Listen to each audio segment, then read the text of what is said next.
मुंबईसाठी ठाकरे बंधूंनी अभी नहीं तो कभी नहीचा नारा दिलाय। महाराष्ट्र आणि मराठी माणसासाठी आम्ही एकत्र आलेलो आहोत असं दोन्ही ठाकरेंनी स्पष्ट केलंय।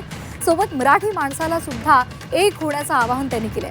आपण सर्वांनी एकत्र मिळून या संकटाचा सामना केला नाही तर महाराष्ट्र आपल्याला कधीही माफ करणार नाही अशी भावनिक साधही ठाकरे बंधूंनी संयुक्त मुलाखतीमधून घातलेली आहे।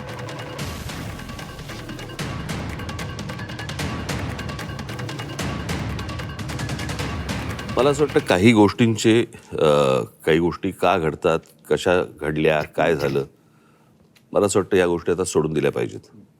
आणि मी त्या दिवशी महेश मांजरेकरांच्या मुलाखतीमध्ये मी सांगितलं होतं की कुठच्याही भांडणापेक्षा आणि वादापेक्षा महाराष्ट्र मोठा आहे आणि आज संकट महाराष्ट्रावरती आहे, मुंबईवरती आहे, महाराष्ट्रातल्या अनेक शहरांवरती आहे आणि जे संकट आहे हे मराठी माणसाला समजलेलं आहे की काय प्रकारचं आहे आणि काय प्रकारचं राजकारण महाराष्ट्रामध्ये सुरू आहे। मला असं वाटतं की ती एकच गोष्ट ही या एकत्र येण्याचं सर्वात महत्त्वाचं कारण आहे। आज हा आमच्या अस्तित्वाचा विषय नाही आहे, आज हा महाराष्ट्रातल्या मराठी माणसाच्या अस्तित्वाचा विषय आहे। या विषयात अनेक वर्ष मी बोलतोय, उद्धवही बोलतोय या सगळ्या गोष्टींमध्ये, परंतु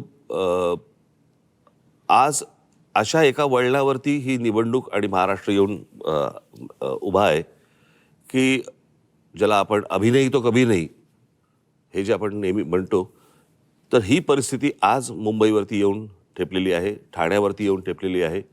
खरं तर बघायला गेलं तर MMR रिजनवरती येऊन ठेपलेली आहे। MMR रिजन मी मुद्दामून बोलतोय आणि त्या सगळ्या गोष्टींसाठी म्हणून आज आम्ही एकत्र येणं गरजेचं आहे। कारण आज नाही बरोबर आलो आणि आज या गोष्टींचा सामना नाही केला तर मला असं वाटतं महाराष्ट्र आम्हाला माफ नाही करणार। आम्ही दोन भाऊ एकत्र आलोय हा एक मुद्दा वेगळा आहे, भावनिक आहे, पण दोन भाऊ एकत्र येणं याचा अर्थ महाराष्ट्रातील प्रत्येक मराठी माणसाने एकत्र आलं पाहिजे।